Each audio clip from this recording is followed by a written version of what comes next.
Hello friends, नमस्ते, प्रणाम। विमल यादव, गुड्डी यादव लोकगीत चैनल में आप सभी फ्रेंड्स का स्वागत है। तो हम लोग बहुत ही प्यारा छठ पूजा गीत लेकर आए हैं। अगर अच्छा लगेगा तो लाइक शेयर सब्सक्राइब जरूर कीजिएगा और कमेंट बॉक्स में ज़रूर बताइएगा कि ये छठ पूजा गीत आप लोगों को कैसा लगा। तो चलिए सुनाते हैं। जय माता दी।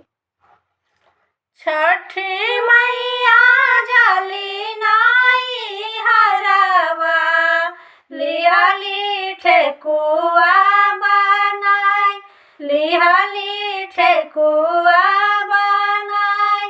हंसी हंसी पूछले सेवकवा, छठी मैया कहाँ बारू जात, छठी मैया कहाँ बारू जात।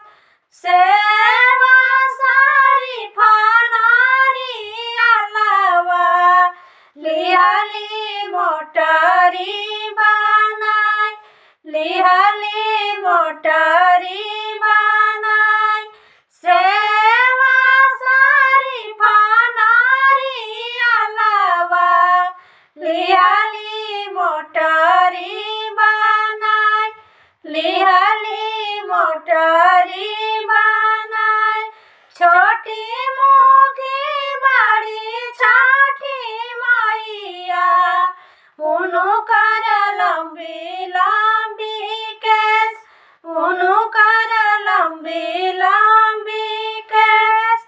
जाए खातिर अपनी नाई हरवा धइली बुढ़िया के भेस, धइली बुढ़िया के भेस।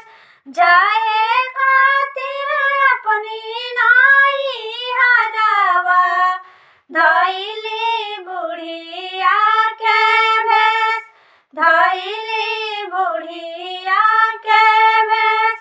छठी मैया जाली नाई हरवा लिहाली उखिया सजाई, लिहाली उखिया सजाई।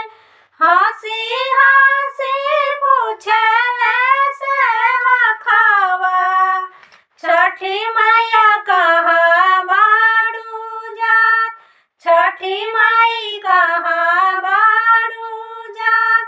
सेवा सारी फनारी अलावा लिहाली मोटरी बनाई, लिहाली मोटरी बनाई।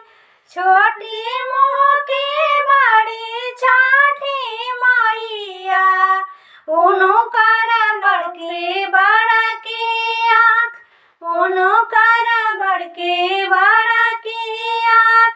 जा